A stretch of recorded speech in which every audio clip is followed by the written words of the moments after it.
Welcome back, guys. Get some runners. Wow. So yeah, before I was interrupted, 0-0 against Bolton at Portman Road last Saturday. Not the best of results and 0 positives to take out of the game.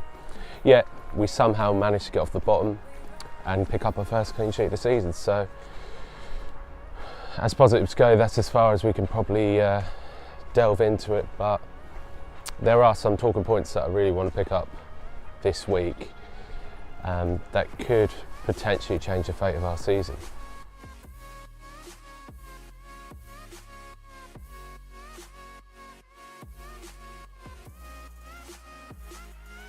So firstly, let's start with Andre Dazelle, the enigma of Ipswich Town.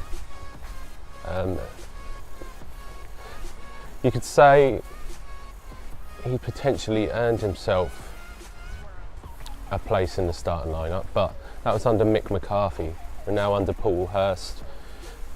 Hurst played Dazelle against West Ham and obviously set up Harrison for his first goal in a blue shirt. But let's just say at this moment in time, Dazelle hasn't been fit enough to feature for Ipswich Town. Yet, as a player, we haven't really seen Andre Dazelle on the pitch. So I think it's a bit early to say that Andre Dazelle would be our saviour, but it seems like everyone's acting like Dazelle should be in, he'll change the game. Dazelle this, Dazelle that. He has, yeah, obviously he's following in the footsteps of his father, but does that mean that we can count on Dazelle straight away? I don't know, I think it's early days at the moment. But for me, he definitely can bring something different to the side. Whether or not we use him to his full potential is another question, because you look at players like John Nolan, Andre Dazelle would potentially take up his place in the squad, and can you see that happening? Because I can't. I think John Nolan will be there and thereabouts all season, and it'll be very hard to take him out of the squad. We saw in the first half against Brentford how badly we played when John Nolan wasn't in the squad, so there's an argument there. But obviously you saw that quote from Paul Hurst just before this section of the video, and Paul Hurst is quite confident that his fitness is picking up and he'll be available at some point in the near future. But like many Town fans, it leaves me worried that, you know, is he going to pick up another injury? Is he going to be another Teddy Bishop? Is he going to be another Emmy Hughes, a Tom Adeyemi? It seems every midfielder we've got at the moment seems to pick up these lengthy injuries that just they're not recovering from. And it's causing a lot of problems on the pitch, I would say, because we're limiting our options to 2 or 3 players when really we should have a plethora of players in midfield that we can select from. And you'd argue that those players can bring a lot more to the team. So at this moment in time, yes, I'll welcome Dazelle coming back, but only if it's 100% fit, because I want to see what the boy can bring to our side, and I think he can bring a lot more than what we've currently got in midfield. But going forward, I think as a player he will develop into something really special, and I think we need to nurture that talent and give him that chance. So yeah, for me, bring back Dazelle, get him in there, give him his fair chance, and see what they can do for us.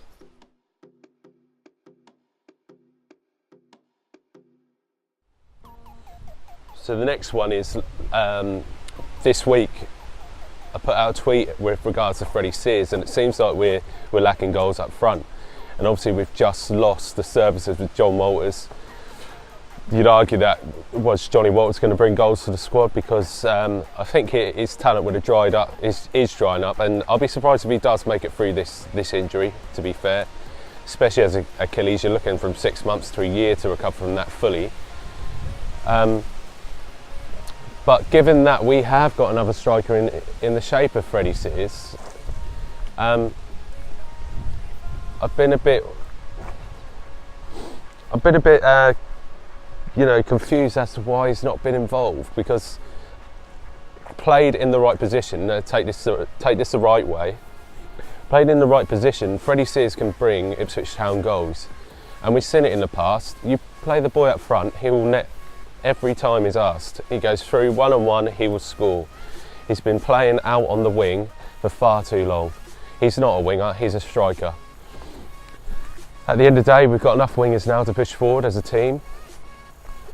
Play Freddie up front where he's supposed to play, and play him with somebody up front. Now, Caden Jackson and Ellis Harrison can play that position. They can play, the hold-up role and can supply. And Freddie Sears can supply as well for his teammates. We saw that at the start of the season. He put a lovely ball in for Gwion Edwards. But, give the bloke a chance. A lot of fans are on his back. Oh, he can't score goals. I'm sorry, but the bloke's not even 6 foot tall. He's 5'5" at least. You put him in the box, put the ball to his feet, and he'll go round players and he'll net it. He's got pace. We know that. So why aren't we using that? It seems our outlet at the moment is to pump it forward, chase after it, and then there's no end product. And really, we are pushing our luck. Really, we need to score goals, and that's our number one problem at the moment. We seem to be all right at the back, to be fair. I've got no worries or concerns there, but if you get the ball to those players in the right area, they're going to score goals. So for me, Freddie Sears has to come back in. It's become evident this week after questioned that Paul Hurst has told us that Freddie Sears has been out with an injury. So why in the last 4 weeks have we not heard about Freddie Sears at all? That's my question. People should be asking those questions, but I can understand to an extent that because he hasn't been scoring goals, known as a striker but been playing out on the wing, people aren't going to ask questions when he's gone out the squad. So I would like to see Freddie Sears come back in and give us a little bit of a different outlet, a different kind of player to look forward to seeing. And he may fit well in this squad, you just don't know. Because the last time he played, I think we signed 5 or 6 different players. So it's a completely different outlook on the squad. So yeah, bring him back in and let's see what we can do. So tomorrow we're away again to Birmingham City, and obviously our trips on the road this season have not been too good. Not being too good is probably a better way of putting it. We've been terrible on the road. We've not won a single game all season, and I think we've lost every game away from home this season so far. Wouldn't it be nice to at least get a point at Birmingham tomorrow? Maybe even our first win of the season. Birmingham, like us, have been struggling to get a win of late, but they did win their last one out, and it was a big one against Leeds. So that would make St Andrews a very tough place to go tomorrow. Squad-wise, like we've discussed, you'd like to see different players coming in, but injuries are not doing us any favours at the moment. And like I've heard reporters say this week, when it rains it pours, and it definitely has done for Ipswich Town so far this season. Luck is definitely not on our side, but as a supporter myself, I can't see where the results are coming from at the moment, and I have hope, but I'm not convinced where the results can come from. I believe in the ability of the players, that's a completely different thing in itself, but can that ability turn into results? Because we're now at 10 games gone, and as a supporter I'm starting to get worried. And especially last week against Bolton, you'd expect to come out and win against a side that poor, who didn't give us a single shot on target against us, didn't test Dean Gherkin.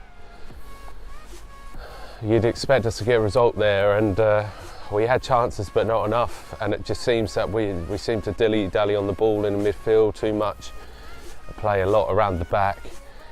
Yeah, that's safe play for me. We need to start testing our opponents and putting the ball in areas that, only we know what we can do with it. So, and that would explain really Paul Hurst's outlook on not revealing who's got injuries and not revealing his squad, because as a manager, for example, Gary Monk this weekend would look at Ipswich's squad and he would know exactly what our strengths are and what our weaknesses are, and we'd be open straight away. So we're not, you know,